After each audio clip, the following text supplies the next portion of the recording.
All right. Weird episode today, just to warn you. It is November 11th. Happy Remembrance Day? Is it happy? I don't know. I never know what to say. Remember to remember on Remembrance Day. Get your poppies out, go to a service, pay some respect. Let's just get to it. This is being recorded the night of Thursday, November 10th. Scott is on the road doing stand-up comedy.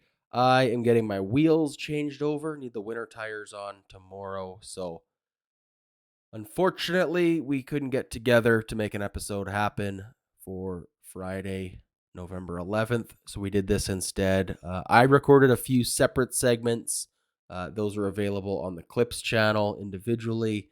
Tonight I recorded them. We're just throwing them all together. So if it feels a little discombobulated, that's why. So we got a lot to talk about. We've got Ross Stripling, no qualifying offer received by the Blue Jays this year. What does that mean? What does that mean for the Blue Jays and their ambitions with the pitching staff this year? Obviously, the catchers are being traded, but now, as Shi Davidi reports, and we'll get into this, outfielders even more likely to be traded than catchers. So we'll get into that. I spent about 15 minutes on that. Then we get into MLB power rankings. I know it's way too early, but that's half the fun of it. So we're going to get into some MLB power rankings.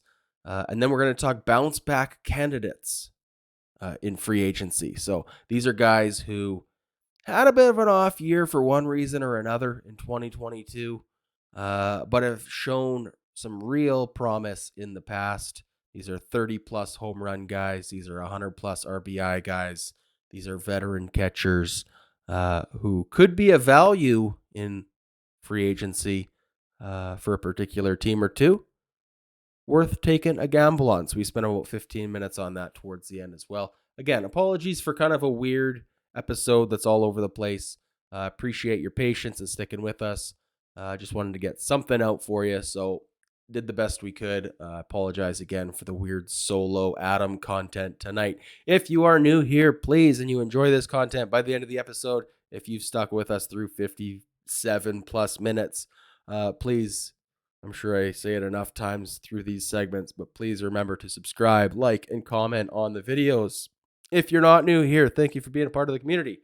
And join the Discord. Don't forget to join the Discord. It is free, and the conversation keeps on going there. All right. We'll talk to you guys on Monday. Have a good weekend. Cheers. GM meetings have wrapped in Las Vegas. Ross Stripling is left without a qualifying offer. Blue Jays almost certain to trade a catcher this offseason, if not two. And now reports are saying Blue Jays even likelier than trading a catcher, which is almost certain to trade an outfielder as well. Now, we've been talking about that as well. Lourdes Gurriel Jr., Teoscar Hernandez, both free agents at the end of next season. The need to move George Springer out of the center field spot so he could play more DH, go easier on his body. A lot of reasons to trade an outfielder, but now we're seeing, as reported by Shi Davidi here, Blue Jays probably trading an outfielder this offseason. So that's pretty big news. We're going to get into all this, what it means. Let's start with Ross Stripling. No qualifying offer for Ross Stripling. So qualifying offer for Ross Stripling this year would have been $19.7 million for the 2023 season. Look, I know a lot of Blue Jays fans are disappointed by this news. They wanted to see Ross Stripling back with the Blue Jays. Does this mean he won't be? No, it doesn't. Why would they have not done this? Well, why they should have, I suppose, is if they really wanted Ross Stripling back by attaching a qualifying offer, it just does encumber the free agency process when it goes to other teams because of the compensatory draft picks that would be attached to a qualifying offer.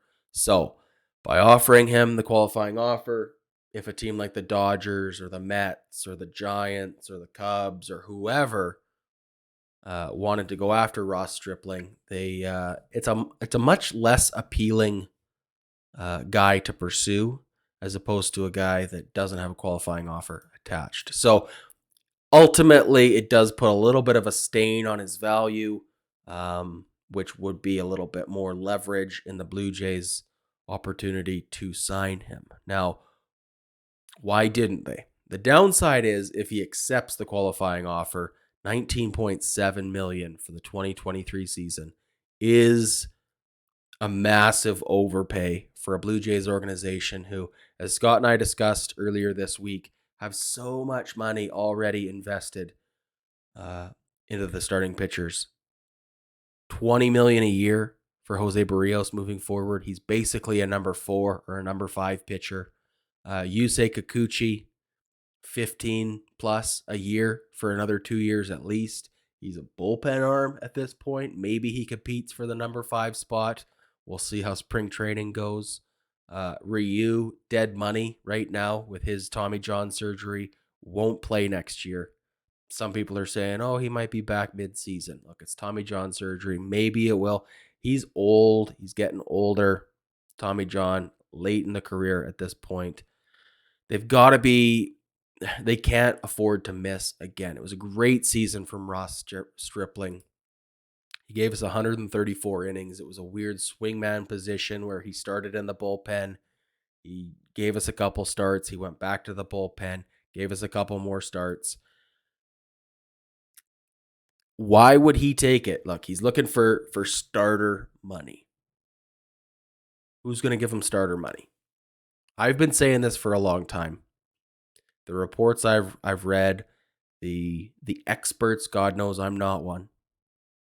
Friend of the show, David Sampson, always hammers down on the fact that, look, starters and the ability to eat innings is a real factor when it goes into contract negotiations. Ross Stripling has never been a full-time starting pitcher.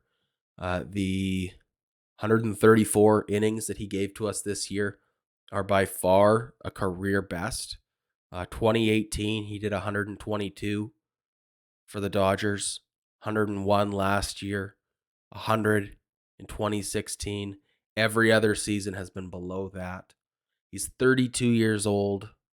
There are question marks. Can he give us 170, 180? 190 innings, that's like, we're talking Cy Young territory if a guy's pitching 7 innings a game for 32 games a season. But can he give us 160 innings? He's never done it. That's a big innings increase for a guy who's going to be 33 next year. So if you're Ross Stripling, maybe you don't get the offers that were quite as appealing as you thought. He pitched great this year. He absolutely did. But look, his agents would have been talking to the managers. I know that no tampering or anything goes on officially right now, but he's going to have an idea already of what kind of offers he's going to get.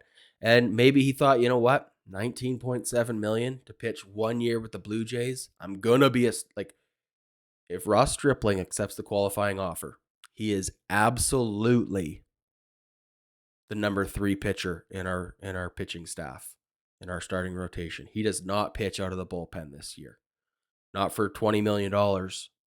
So that gives him a real opportunity to pitch 178 innings. Make $20 million. That's nothing to sneeze at. Re-enter the trade market. The difference between being 32 and 33, not that big a deal. But the difference between having a proven, look, I can pitch 175 innings versus, well, I've never done it before, but I looked good through 130 and I could probably go long. Like, it's just, I don't think he would have taken the qualifying offer, but depending on what he's hearing, what his agents is hearing from these GM meetings in Las Vegas, there are reasons why he might have taken it. And that would have really handcuffed this Blue Jays team. Another $20 million. Maybe this means the Blue Jays do have $20 million earmarked for a mid of the rotation guy, a top tier free agent pitcher. I don't even want to speculate on names. That's your job down in the comments. Let me know. If we're not giving $20 million to Ross Stripling, where are we going to spend that money on? By all accounts, sounds like the Jays plan to add maybe 2 relief pitchers, maybe a third one if he has options, like a guy that can be sent to AAA or something like that. And then definitely need to add a starting pitcher still. So if we're not spending $20 million on Ross Stripling, does this make you feel good? That maybe this means, look, after the Jays, Ross Atkins just spent last 3 days in Las Vegas with other managers. This is like this isn't the calm before the storm, but this is like the rough draft session, right? You're compiling your notes heading into the winter meetings in December, right? You're having those unofficial conversations. Obviously, the Jays were fielding a lot of interest on the catchers. We'll get to that in just a second. You're not officially making these trades, but you're seeing what the interest is like, and that does affect decisions that you make on a guy like Ross Stripling, right? So to me, and this is just me being the super optimist here, to me, the fact that we didn't offer him the qualifying offer means I feel like Ross Atkins probably feels pretty good about the way the conversations with some of the other GMs went. Maybe he is planning on trading a catcher for a starting pitcher. Maybe he does plan on signing a starting pitcher. Like, if we add 2 starting pitchers and we lose Ross Stripling, we're going to feel okay about that. But Andrew Heaney, by the way, not the guy I want to be bringing in. So, anyways, kind of a weird news, but not quite news unless we kind of really try and read the tea leaves here on this Ross Stripling stuff. But again, you guys aren't here for my analytics. That's for damn sure. Ross Stripling, great 2022 season. A big reason the Blue Jays even made the playoffs after the catastrophe that was Yusei Kikuchi, the unfortunate injury-plagued start and conclusion to Hyunjin Ryu's season, and the weird up-and-down roller coaster of Jose Barrios. Ross Stripling was a real unsung hero on this team. If he doesn't get $20 million a year from the Jays, I hope he gets paid somewhere. Chicken Strip, thanks for your time in Toronto, and we wish you all the best.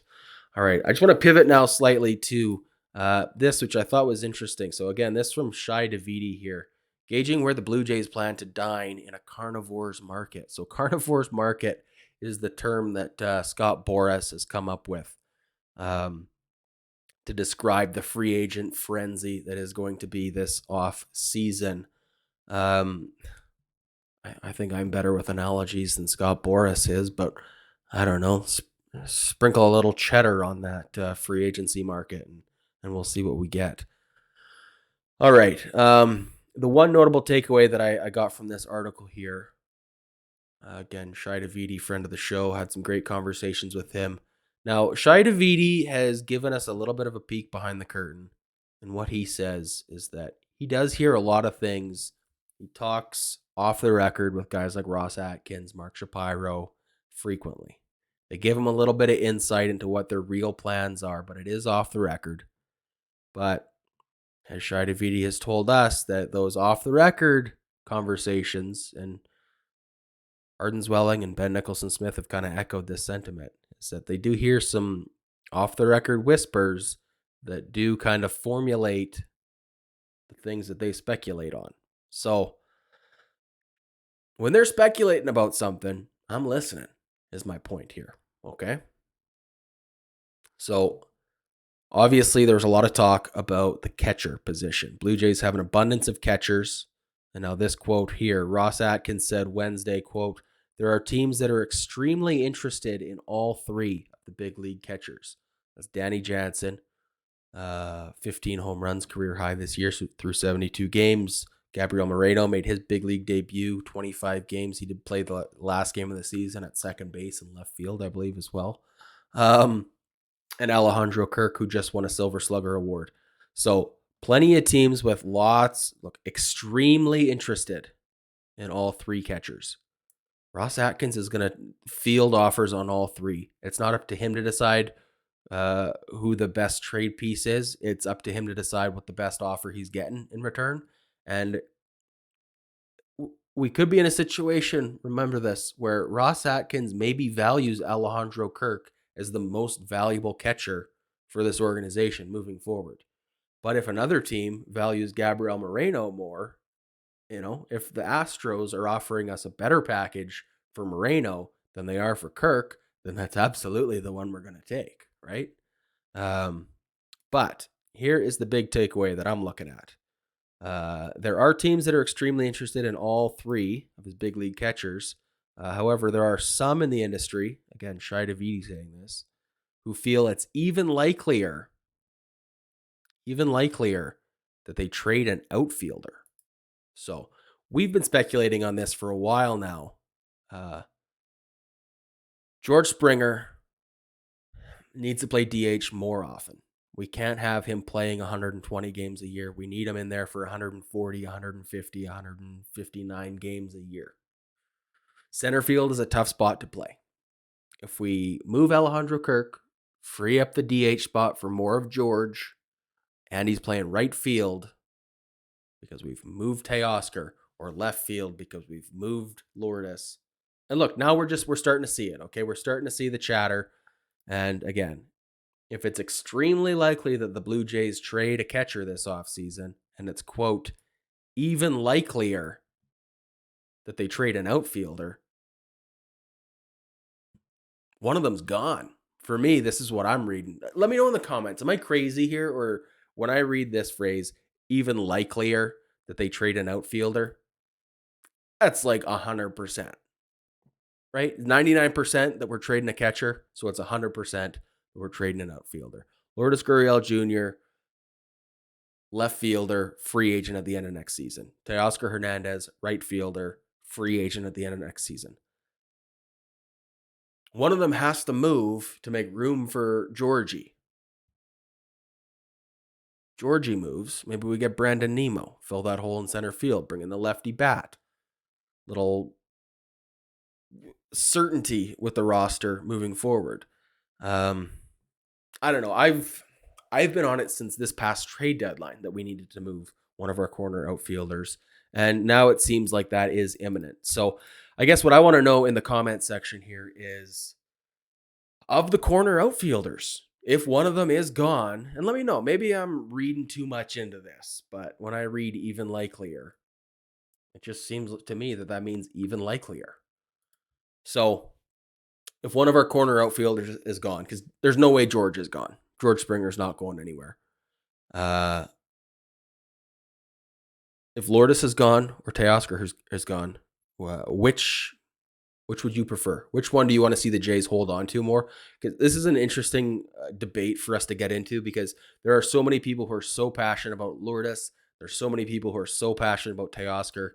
Honestly, this is kind of the fun and the pain and the anguish of being a sports fan, is that you get to have your favorite players, and then you have that gut-wrenching moment when they get traded away.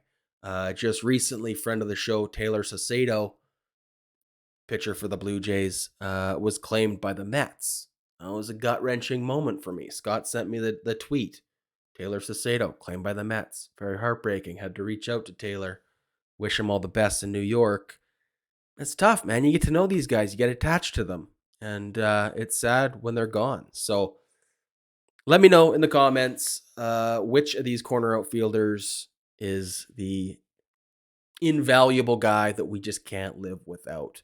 Appreciate it. Appreciate all the interaction and the growth through the off season. This is always our busiest time of year, so we could continue to come at you with content as close to daily as we can get it.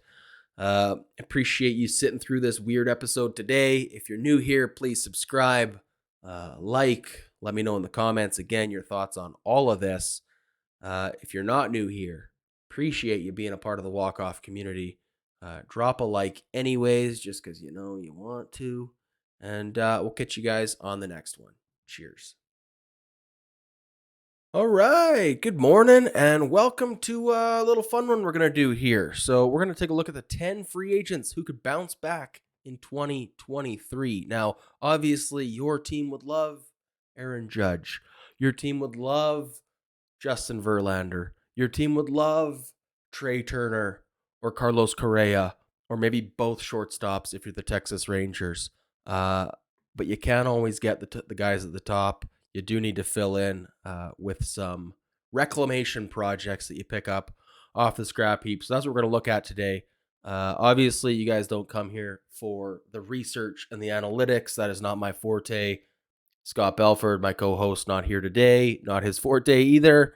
You're here for the conversation and the community. So let's converse and let's commune. And let's take a look at this article here on MLB.com by Henry Palatella. That's a great Ninja Turtle name, by the way, Palatella. So 10 free agents who could bounce back in 2023. As he says here at the start of his article, not everyone can be Aaron Judge. Not everyone can sign Aaron Judge. 29 teams are going to miss out on that, but there are some decent projects out there. So let's start the list with Joey Gallo. Remember Joey Gallo? Can't hit into the shift. Good news. Shift going to be banned soon. Maybe a resurgence for Joey Gallo. Traded from the Yankees to the Dodgers mid-season after Yankees fans ran him out of town. Here's what I want from everybody watching. Let me know the fan base you're representing and which of these reclamation projects you think your team might be interested in, okay? Joey Gallo, I'm going to represent the Blue Jays here, but again, let me know in the comments who you're representing and any of these guys you're interested in. Not interested in Joey Gallo for the Blue Jays. We've got Springer in the outfield. We've got Tapia. We've got Teoscar Hernandez, Lourdes Gurriel Jr., although I do think one of those guys gets moved. Outfield, not really the position I'm looking to add unless it's a lefty bat. I don't think Joey Gallo fits the mix there. Mike Zunino, however, catcher, Tampa Bay. While Zunino's 2022 season was lost to injury, 31-year-old catcher, only 1 year removed from mashing 33 home runs. So I just did a video recently about Alejandro Kirk winning his Silver Slugger. I still think Kirk is the guy that's gone in Toronto, leaving Danny Jansen and Gabriel Moreno. However, if we do decide to move on from Danny Jansen, maybe Mike Zunino is the perfect replacement. This is a veteran catcher, 31 years old, got a power stroke just like Danny Jansen.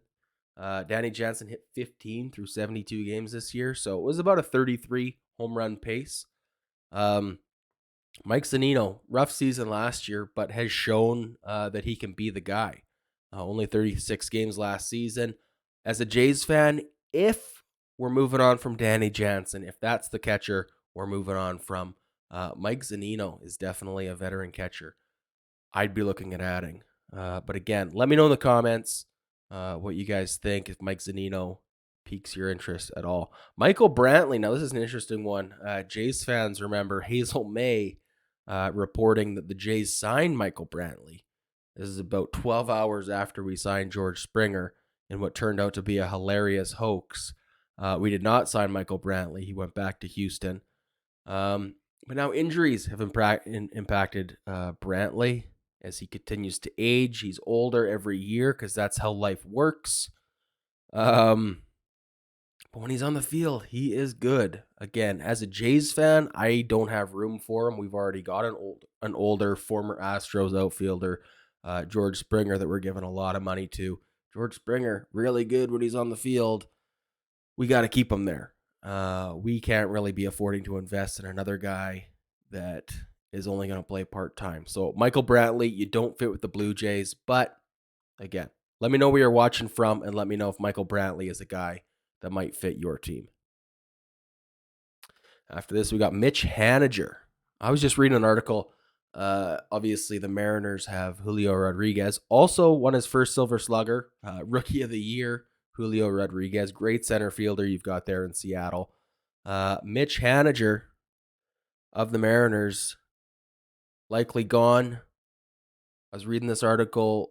Mariners are in on Brandon Nimmo, left-handed hitter, also a center fielder, though. So going to have to do some creative shifting in the outfield there to fit two center fielders in there, but that's okay. Mitch Haniger, again, doesn't really fit my needs as a Blue Jays fan. Not looking for an outfielder in this regard. Although, look at this strong campaign in 2021. So this is not this past season that just finished, the year before. 39 home runs and 100 RBIs. You'll take that. So let me know if your team's in the market for a Mitch Haniger. Here's another one. Michael Conforto. Michael Conforto had such a weird 2022. Declined the qualifying offer in November.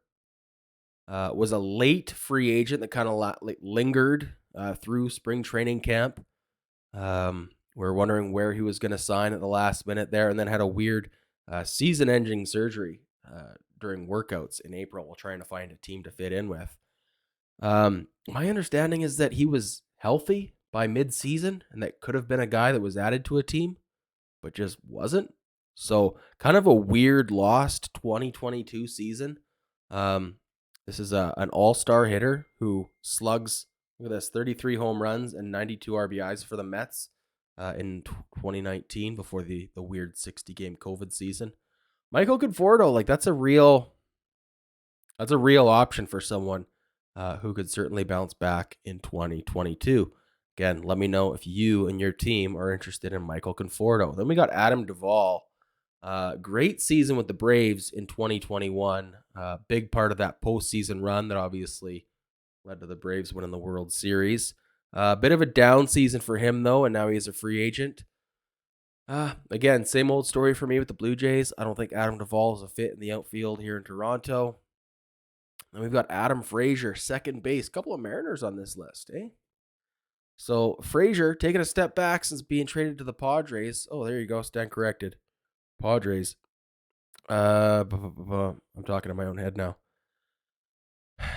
30 years old. Trong stack record. It is. I'm in need of another coffee. Don't mind me. Adam Frazier, second base. I don't think the Blue Jays are really in the market for a second baseman. We do have Espinal, plays a good second base. Biggio is a good backup there, and Whit Merrifield we added last year. Pretty stacked at second base, and for being honest, we probably have the best second baseman in the league. He's just playing shortstop. His name's Bo Bichette.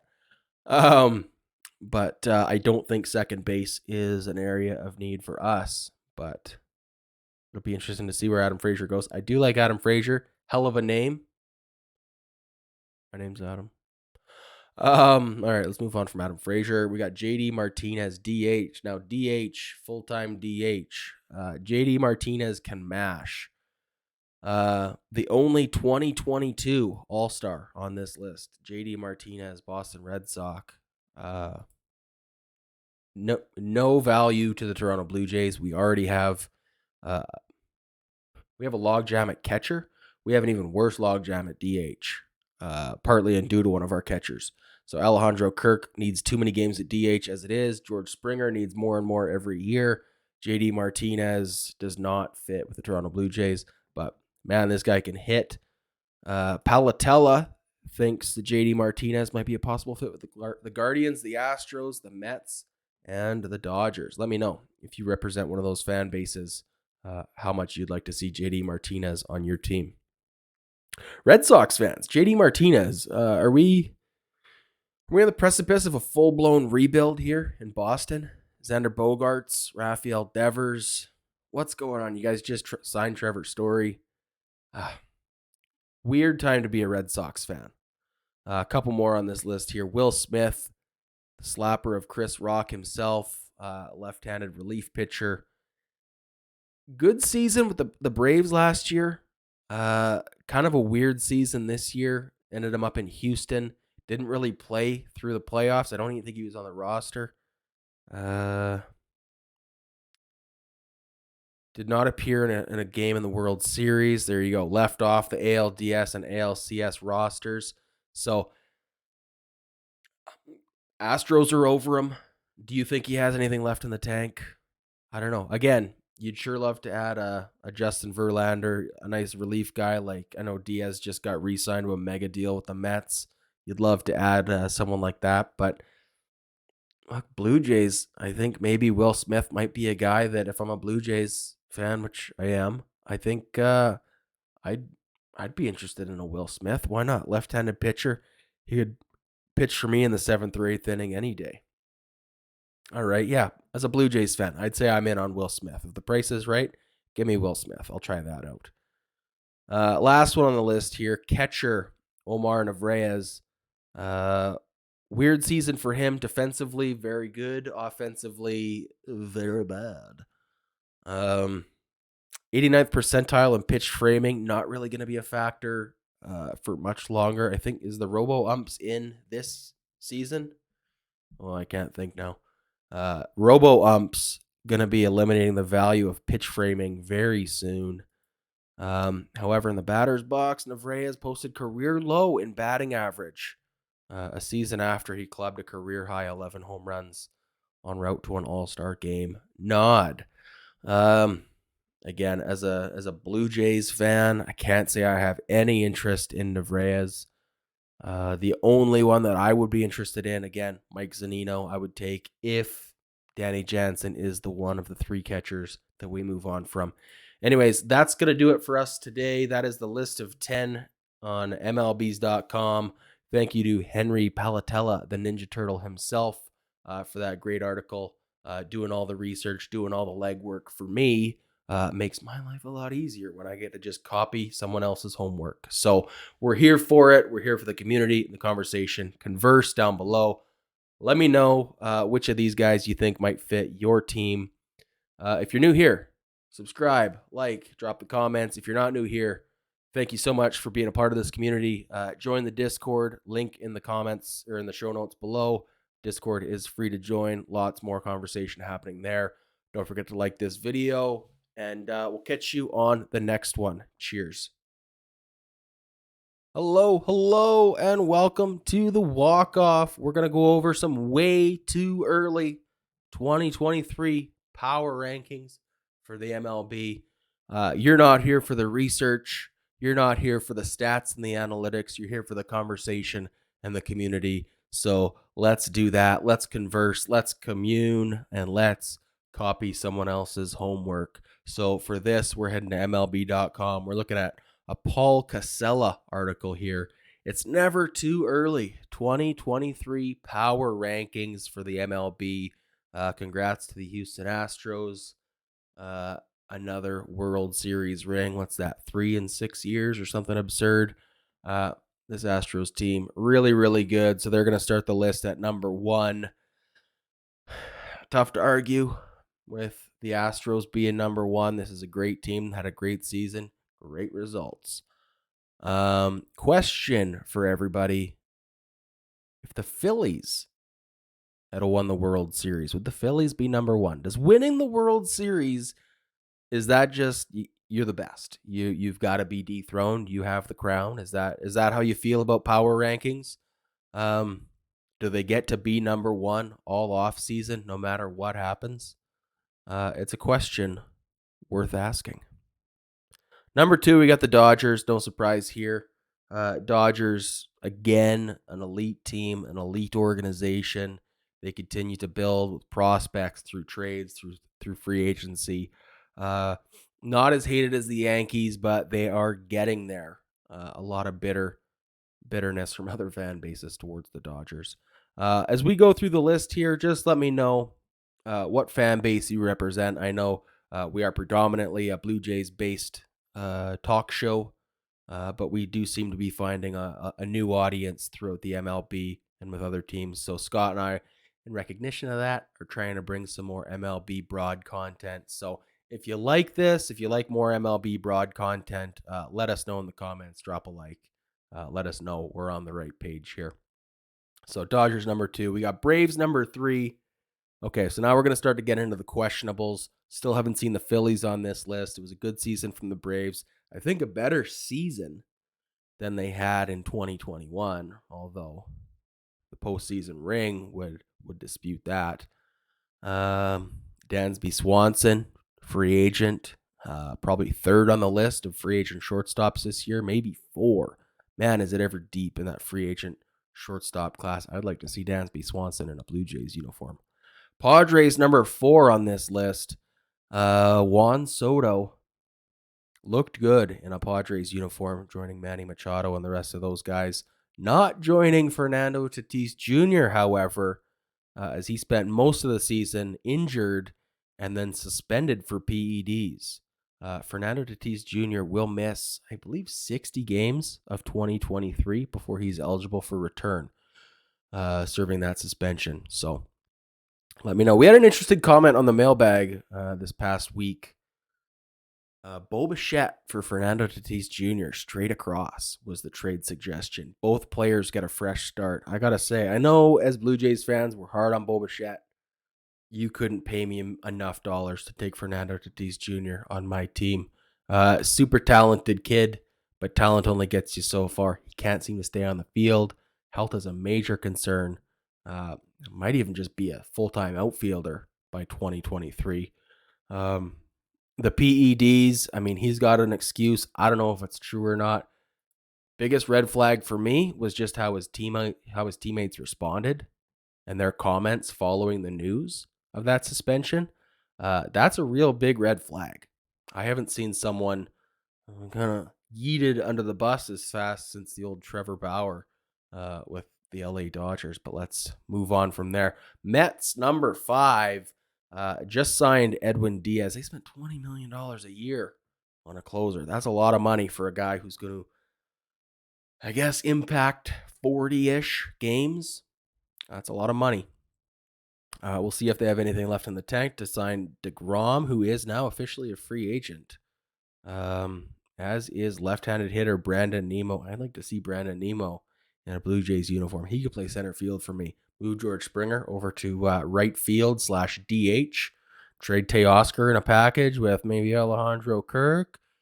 Anyways, let's get down the list here. We got the Yankees tied for 6th with the Phillies. All right, I love seeing the Yankees down so far. Phillies here we'll get to in a second. Yankees, number 6. This is was a disappointing end to the Yankees for a team that came out of the gates through April and May, just like a cat on fire. They were on pace for historic number of wins. It seemed like they had ran away with the AL East by April 2nd. I know the season didn't start till the 6th or the 7th because of the lockout, but you know what I mean here, right? So Yankees coming into the offseason with number 6 in the power rankings. Now here's Phillies. We talked about this right off the top with the Astros. Does winning a World Series give you the number 1 spot? Because if so, losing in the World Series should give you the number 2 spot, right? They were 2 games away from winning the World Series, but here, notable, it also took until the final series of the regular season just to make the playoffs. So what I want to know from Phillies fans, welcome to the walk-off. Congratulations on a great season and a lot of fun. I had a fun time watching the Phillies this year. Are the Phillies for real? Is this team fact or fiction? Kyle Schwarber sure looked good in the Phillies. Universal DH really helped the Phillies. I don't think the Phillies make the playoffs without a universal DH for Bryce Harper to slot into. Is your team going to run it back? I know that's always the question, right? When you get that close, how much retooling? Was it just some good matchups and some magical playoff run at the end? Or, I've heard one guy linked to the Phillies, Trey Turner.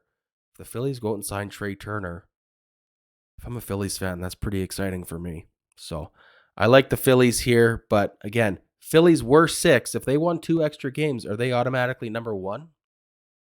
Let me know. I don't know. I'm never quite sure how I feel about that. Then we got number 8, the Cardinals. St. Louis Cardinals, they did re-sign Adam Wainwright, a million years old, but they are losing Yadier Molina and Albert Pujols. Congratulations, by the way, Albert Pujols, 700-plus home runs. Just an incredible season from him. Incredible second half of the season, no less. St. Louis Cardinals, this is a team I think might be too high up the list. I don't know. I have some question marks with the Cardinals. Again, at number 9, more question marks with the Blue Jays. Disappointing season as well. Despite winning 90 wins back-to-back seasons, Toronto hasn't won a postseason game since 2016. Oh, Blue Jays fans, we all remember the 2015-2016 era. The bat flip, the bringer of rain, the Ed Wing. We remember it very dearly. Blue Jays power rankings kind of haunt us as fans. We went into the offseason probably in the top 10, but we went into opening day as what seemed like the runaway favorites. People were already engraving our names on the AL East trophy there, the pennant. Thank you. Um, it was slow out of the gate. It was Yusei Kikuchi struggled, didn't look good for us until moving to the bullpen. He honestly looked pretty good out of the bullpen at the very end of September. It gives me a little bit of optimism for Yusei Kikuchi. Hyunjin Ryu, Tommy John surgery, obviously mid-season, took his season down, but never really looked good through the start of the year. Alek Manoah, Cy Young candidate. Great season from Alek Manoah. Gossman also looked great. Jose Barrios looked amazing sometimes and looked horrific other times. So I don't know what we're going to get out of Jose Barrios this year. The other question mark, Ross Stripling, going to be hitting the free agent market as Blue Jays did not extend a qualifying offer to him. So he is a free agent. That is one pitching spot that for sure needs to be resolved. Maybe we still bring him back. I don't know. But Blue Jays, it was a tough end to a tough season. Some growing pains for this young core. I still think we can have a good offseason, make some real moves, and come back with a vengeance in 2023. Seattle Mariners. Oh, the ousters of the Blue Jays. We all remember that series. It was over before it began. It felt like Mariners they ended a drought. Longest postseason drought in North American sports. Ended by the Mariners this year. Julio Rodriguez, a real legitimate superstar. Hopefully he can stay healthy. He did have some injuries towards the second half of the season. Some question marks about his participation in the home run derby. Kind of scary there. Hopefully just a blip on the radar. And if he can be 158 plus games a season, this kid is the real deal with Julio Rodriguez. So very exciting stuff. Just a brief, quick breakdown of the rest of the 30 here. Rays at 11. The Rays are going to be good again next year. The Guardians, I'm not sure. I have my questions about the Guardians. Brewers, if they could figure things out with their pitchers, should be good again. White Sox, Tony La Russa's out. What does that mean for the White Sox? Once he kind of went on his medical leave towards the end of the season, they did seem to play better. White Sox fans, are you glad he's gone? Do you miss him already? Let me know. Baltimore Orioles. Now this is a real dark horse team for this offseason. Super talented young core. Adley Rutschman looked awesome, making his MLB debut. He might be the best catcher in the league next year. This Orioles team could be some spenders in free agency. I would say go all in. If I'm an Orioles fan, an Orioles organization, I've seen enough. This is a team that is ready to make a real push in the AL East. San Francisco Giants, way down the list here at 16. They're not necessarily front runners to land Aaron Judge, but they are a real threat to the New York Yankees signing away Aaron Judge. If Aaron Judge is the only real move the Giants make, how high up the list does he go? I mean, Aaron Judge, AL MVP, almost certainly this year. 62 home runs. He plays for the Giants. Does that move him into the top 10? I guess we'll see. Red Sox at 17. Red Sox, tough time to be a Red Sox fan. Kudos to all the Red Sox fans who are enduring some growing pains right now. Boston fans in general have been spoiled for the last 22 years. They've got Celtics winning in the NBA. They got the Bruins winning cups in the NHL. They got the Red Sox who multiple World Series rings. New England Patriots, I always forget about them. That's a Boston team too, right? So they've been spoiled by some real talented, maybe the most championship parades of any city in North America through the 21st century so far. But they're entering some real weird times in Boston after trading away Mookie Betts because they couldn't get a contract done. Is Xander Bogaerts the next to go? I mean, he's got 1 year left on his contract, I believe. If they can't get an extension signed this offseason, though, is he traded away? JD Martinez hitting free agency. What do they do with Rafael Devers? They just spent all that money to bring in Trevor Story. It's a weird organization right now. Minnesota Twins saw Carlos Correa really had a good season with the Twins. I would say good, not great from Carlos Correa, but he's going to make a bunch of money somewhere else this year. The Rangers spent on 2 shortstops last season. They brought in Corey Seager and they brought in Marcus Semien, former Blue Jay. Semien had a really slow start, did end the year with, I think, close to 30 home runs, despite not hitting his first until the end of May. I've heard the Rangers are some of the front runners in on guys like Jacob deGrom, Carlos Rodon. The Rangers are just going to keep spending money. I mean, they have to at this point, right? But if Rangers got Jacob deGrom, that would jump them up the list pretty quick. Angels continue to be bad. The rest of these teams continue to be bad. If you're a Pirates or an A's fan, all the love in the world to you for supporting your team through the dark times. As a Jays fan who grew up in the early 2000s, I've been there. Okay. But let me know what you guys think of these power rankings. Let me know what you liked of this video. Again, we're just copying someone else's homework here. All right. But we're here for the community and the conversation. So let the conversation begin in the comments section. If you're new here, please subscribe. Drop a like. Let us know if you like this more MLB broad content or if we should just stay in our lane with the Toronto Blue Jays. Anyways, if you're not new here, thanks for being a part of the walk-off community. Do drop a like. Let us know in the comments. Stuff for Scott and I discuss on Tuesday for the mailbag episode. Otherwise, join the Discord. Free invite in the show notes down below, and we'll catch you on the next one. Cheers.